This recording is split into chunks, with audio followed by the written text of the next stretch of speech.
Monterey Park, California. A normal summer afternoon turned into a scene few will forget. It happened on the 29th of July, 2025. The setting: the largest Chinese community in California. The suspect, identified by investigators as a key link between Chinese criminal networks and Mexico's cartels. Federal agents say his arrest was never about one man, it was about dismantling a gateway. A gateway moving narcotics, laundering millions, forging documents, and exploiting human lives.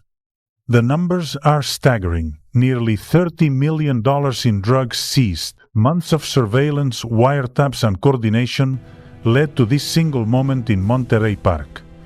What looked like a quiet suburb suddenly revealed its role in a global supply chain of crime. So how deep does this alliance go? And how many more gateways are hiding in plain sight? Stay with us, and if you value investigative reporting like this, subscribe, share, and join the discussion. Downtown Los Angeles, July 19th, 2025, 10 days before the Monterey Park arrest. What looked like a vacant commercial building stood in silence on the corner of an aging block. Its windows were boarded, its walls tagged with graffiti. On the outside, nothing but decay. But when federal agents forced the doors open, a very different scene appeared. Inside, the building came alive with neon light, music, tables stacked with cards and chips. A nightclub hidden in plain sight. Beneath the surface, narcotics, prepaid debit cards, gambling machines, and forged identity papers. Agents seized thousands in cash. 9 suspects were taken into custody. 2 Chinese nationals tried to flee through a side exit, but were caught within minutes. This was no isolated discovery. Investigators say it revealed a pattern, one that stretched across Los Angeles County. Hidden clubs, massage parlors, and spas all operating under the same design. Mexican cartels moved the drugs. Chinese criminal groups managed the fronts, washed the money, and exploited vulnerable women. A cycle repeated again and again, neighborhood after neighborhood. The numbers are stark. In just that first sweep, agents uncovered methamphetamine worth hundreds of thousands of dollars, alongside equipment used to manufacture fake IDs. Records showed transfers moving through shell companies at a rate of nearly $1 million a month, and that was only one building. How many more are hiding behind boarded windows, waiting for the next raid to reveal their true face? The trail didn't stop in Los Angeles. Within days, ICE and DEA teams moved east. Baton Rouge, Louisiana. 2 spas, Magnolia and Oriental Relax, were raided in late July. Behind frosted glass doors and carefully designed storefronts, agents uncovered a darker, forced prostitution and human trafficking. Women's passports were confiscated. They were told they owed debts they could never repay. Money flowed back into the same networks already exposed in California. Federal reports showed dozens of clients a night. Cash-only transactions, prepaid cards laundered through out-of-state accounts. And again, the same formula: cartel supply, Chinese operators conceal, communities pay the price. The shock for locals was not only in what agents found, but where they found it. Not in remote border towns, but in the very places people gather for dinner, shopping, and daily life. Nightclubs across Los Angeles, spas in Baton Rouge, seemingly ordinary businesses masking transnational crime. What does this reveal about the reach of these alliances? Are America's cities now the new crossroads for networks that once seemed distant? The evidence suggests the answer may already be here. From narcotics to forged papers, from Los Angeles to Louisiana, the blueprint repeats itself. And with every raid, the layers of a hidden infrastructure come into sharper view. But if federal agents can dismantle one operation, how many more remain untouched? And how long before communities realize that the storefront next door may not be what it seems? Flushing, Queens. The hum of traffic, shop signs in Mandarin, everyday life unfolding in one of New York's busiest immigrant neighborhoods. But inside a modest storefront labeled as a driving school, federal agents uncovered something very different. Not students, not instructors, but printers humming day and night, producing fraudulent licenses by the thousands. Investigators say more than 2,000 fake driver's licenses were distributed out of this single location. The price was steep, $2,000 per license. Yet customers lined up? Many never took a test, never sat behind the wheel in a DMV office, but walked away with a document that looked legitimate.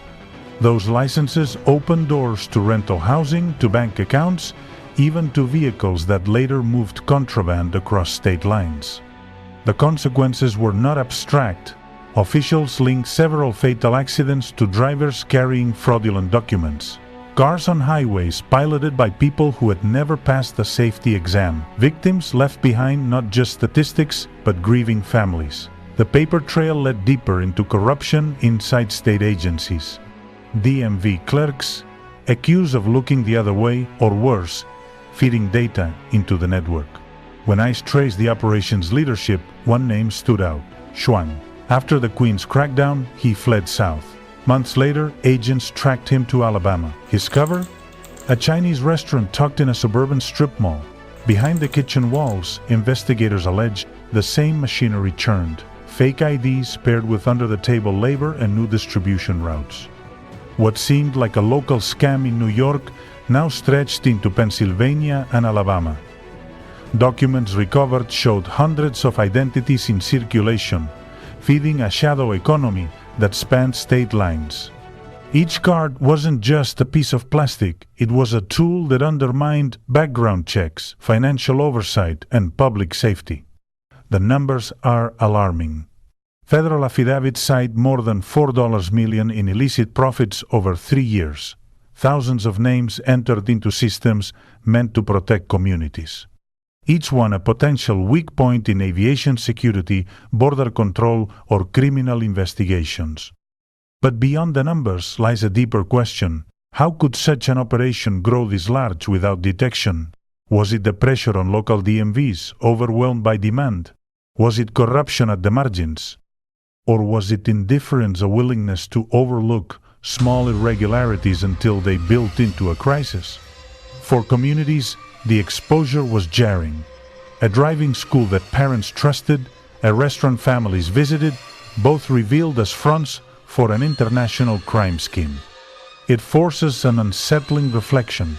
If fake identities can circulate this easily, what other systems might be vulnerable? And for law enforcement, the challenge is clear. Raids can seize documents, arrest ringleaders, and dismantle printers. But how do you rebuild public confidence once people realize that thousands of identities on the street may not be real? In Queens, in Alabama, in states across the country, the answer is still unfolding. But one truth is certain: when official documents lose their integrity, the very foundation of trust in public life begins to crack. Picture the numbers. More than 63,000 Chinese nationals crossing the U.S. border since 2023, an increase of 8,000% in just 3 years. For many, the journey ends not in freedom, but in the grip of cartels who exploit their desperation. The human cost is staggering, and the ripple effects are felt in neighborhoods across the country. Communities like Monterey Park in California or Colorado Springs in the Rockies are seeing unease grow. Families hesitate to walk the streets at night. Businesses face losses from crime and instability. And local leaders are left struggling to reassure residents that order can be restored. ICE officials call their new posture clear. The gloves are off. It means no longer focusing only on violent offenders, but dismantling every link in the chain, from drug couriers to document forgers to money launderers. In New York alone, more than 2,300 arrests have been made in the past 6 months. The debate is fierce. Supporters argue these operations are essential to stop chaos before it spreads further. Critics warn about civil liberties and the chilling effect on immigrant communities. Both sides raise valid concerns. Yet one truth remains: these networks are no longer distant foreign problems, they are embedded within America itself. Breaking them requires precision, persistence, and trust. But will today's sweeping raids mark a turning point, or simply push criminal groups to adapt and return stronger? If you found this report valuable, share it, like it, and subscribe, and join the conversation in the comments below.